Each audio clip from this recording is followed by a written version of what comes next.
ओम शांति। अव्यक्त मुरली है 24 जुलाई 1969। बिंदु रूप की प्रैक्टिस।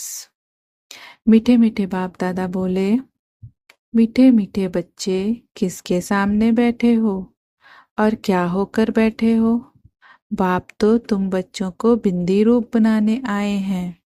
मैं आत्मा बिंदु रूप हूँ।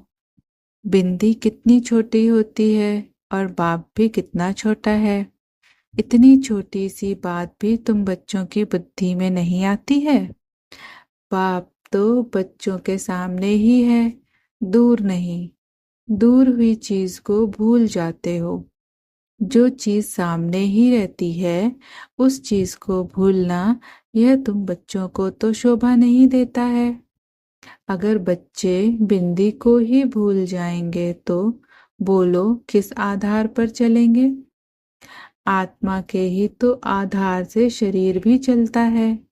मैं आत्मा हूँ, यह नशा होना चाहिए कि मैं बिंदु बिंदु की ही संतान हूँ। संतान कहने से ही स्नेह में आ जाते हैं। तो आज तुम बच्चों को बिंदु रूप में स्थित होने की प्रैक्टिस कराएं। मैं आत्मा हूँ, इसमें तो भूलने की आवश्यकता ही नहीं रहती। जैसे मुझ बाप को भूलने की जरूरत पड़ती है। हाँ, परिचय देने के लिए तो जरूर बोलना पड़ता है कि मेरा नाम, रूप, गुण, कर्तव्य क्या है और मैं फिर कब आता हूँ, किस तन में आता हूँ। तुम बच्चों को ही अपने परिचय देता हूँ, तो क्या बाप अपने परिचय को भूल जाते हैं? बच्चे उस स्थिति में 1 सेकंड भी रह नहीं सकते हैं। तो क्या आप अपने नाम, रूप, देश को भी भूल जाते हैं? यह पहली पहली बात है जो कि तुम सभी को बताते हो कि मैं आत्मा हूँ, ना कि शरीर। जब आत्मा होकर बिठाते हो तभी उनको फिर शरीर भी भूलता है। अगर आत्मा होकर नहीं बिठाते हो तो क्या फिर देह सहित देह के सभी संबंध भूल जाते? जब उनको भुलाते हो तो क्या अपने शरीर से न्यारा होकर, जो न्यारा बाप है, उनकी याद में नहीं बैठ सकते हो? अब सब बच्चे अपने को आत्मा समझकर बैठो। सामने किसको देखें? आत्माओं के बाप को।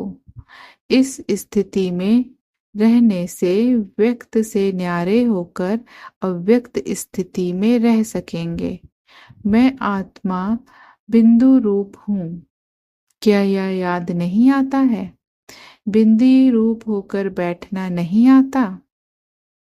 ऐसे ही अभ्यास को बढ़ाते जाओ तो 1 सेकंड तो क्या, कितने ही घंटों इसी अवस्था में स्थित होकर इस अवस्था का रस ले सकते हो।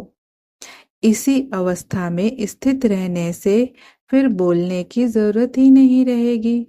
बिंदु होकर बैठना कोई जड़ अवस्था नहीं है। जैसे बीज में सारा पेड़ समाया हुआ है, वैसे ही मुझ आत्मा में बाप की याद समाई हुई है।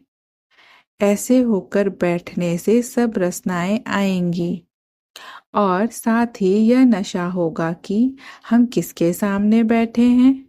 बाप हमको भी अपने साथ कहाँ ले जा रहे हैं। बाप तुम बच्चों को अकेला नहीं छोड़ता है।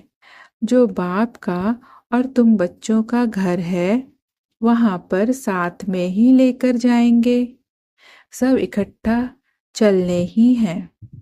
आत्मा समझकर फिर शरीर में आकर कर्म भी करना है, परंतु कर्म करते हुए भी न्यारा और प्यारा होकर रहना है।